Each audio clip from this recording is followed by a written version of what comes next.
Right, on what is easily the hottest day of the year, in my infinite wisdom, have decided to ascend this massive hill with Meg and Barney. And it's steep. I don't know if it's showing how steep that is, but this is a steep hill. This is a place called Hastinglee in Kent that I have actually videoed before. I used to live here, moved away from here about 5 years ago, and I think that everybody kind of has an area, you know, by some point in their life they have some area of the world that they feel is their home. And this place is it for me. Fuck. Talking and walking, Jesus. I know, gaily skipping up the hill. There's nothing gonna skip out of me, gay or otherwise, at the moment. I'm smoking, it's helping now. Oh, Jesus. Make my lungs function. But it is such a wonderful place here. It's Hastinglee Church over there that I've got very fond memories of. I used to go there. There's a place up there called Kings Mill Down that I think is beautiful. I used to go to Hastinglee Church most days actually, and my take on it was not at all religious. I consider myself quite a spiritual person, but it's an extremely old church. It's got gravestones that date back to the 1500s, and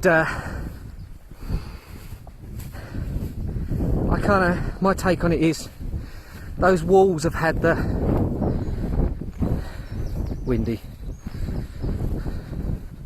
those walls have had the kind of echoes of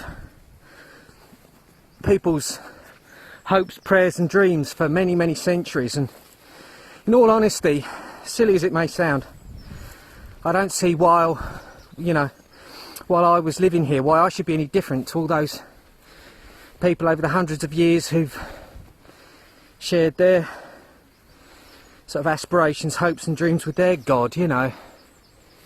And yeah, it's an area of great fondness for me. Christ, I need some water. Can you get it out of the bag for me? There's animal cruelty. I've been using Barney to pull me up the hill. God, it'd be interesting to see when we watch this back whether it does show just how steep that hill is. Because now when you look back on it, it's a nice thought that we're going to just go straight back down there actually. It is. Okay. Some lovely walks actually along the top there. Thanks. Oh God, sometimes nothing hits the mark like water.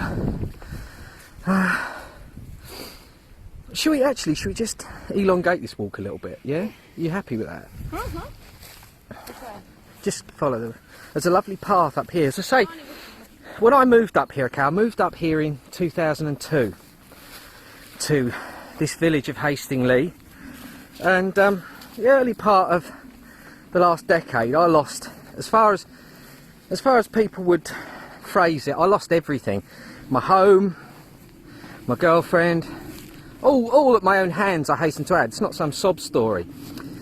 But yeah, for a couple of years, between about 2000 and the end of 2002, as throwaway as all this shit may sound, it was a big deal to me. But I had waist length hair, it was partially kind of dreadlocked waist length hair. Everything was pierced, and you get the picture of what I'm like anyway, I guess. Cut my hair off, took my piercings out, got a job, got serious, had loans for new motorbikes, had an overdraft on a bank account, and for a couple of years I really did try to just fit into all the bullshit, and God did I fail miserably.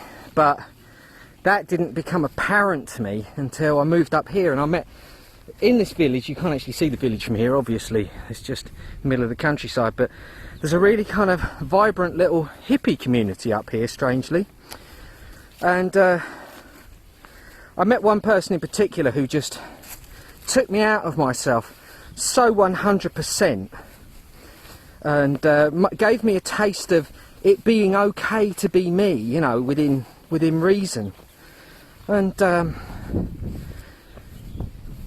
her and a friend brought me along here early in the spring of 2003, just over there where that taller tree is there. And they both... Oh, get up, Barney! No, he'll be rolling in shit. Come on.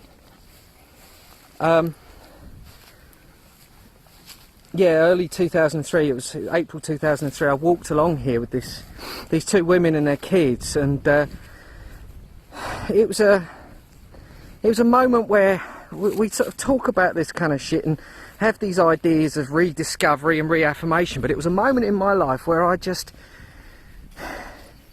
remembered who I was, and completely coincidentally, but not coincidentally, but figuratively, because it doesn't really matter in the grand scheme of things, the moment I moved up here after that 2 years of being very straight, my hair started growing again.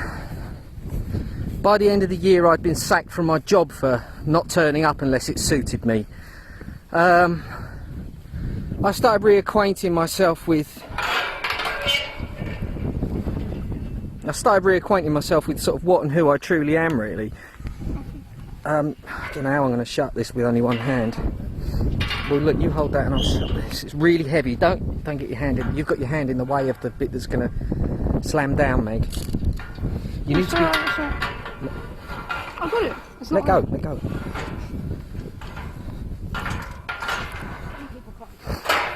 No, I just know what... It's no reflection on you at all.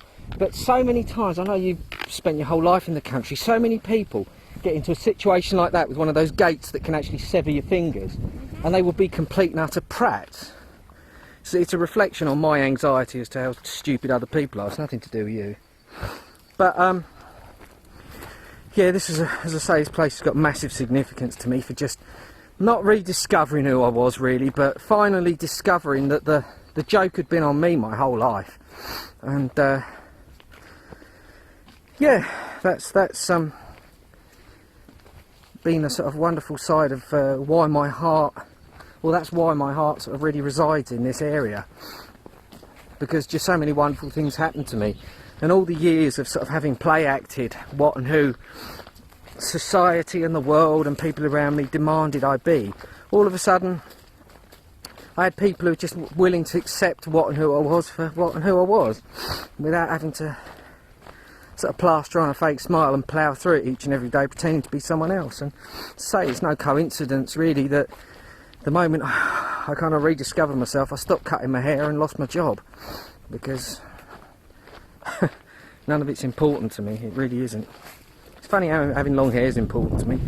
Excuse me. I really don't understand that one. If it was anyone else, I'd just be thinking, oh, you fucking dick, why is the aesthetic so important to you? But yeah, it was just through that gate there. I'll never forget the day. Wandered through there and could see the kids kind of playing, and two people who were finally kind of accepting me for what and who I truly am, and just felt home. And from that moment on, this place is always... I don't think about it much, to be honest with you, but whenever I'm here, I realise how much this place is home to me. And I've got an absolutely humongous set of sneezes going. I'm going to have to get some pills or something. It's going to be absurd if I don't. I've never had hay fever before, but I have now.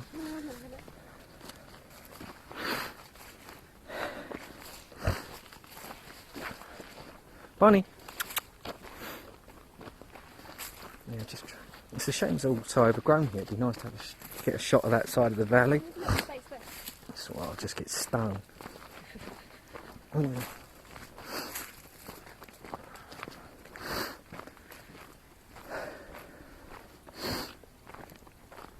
I'd be intrigued to know how many people do have that place, no matter how far away from where they may reside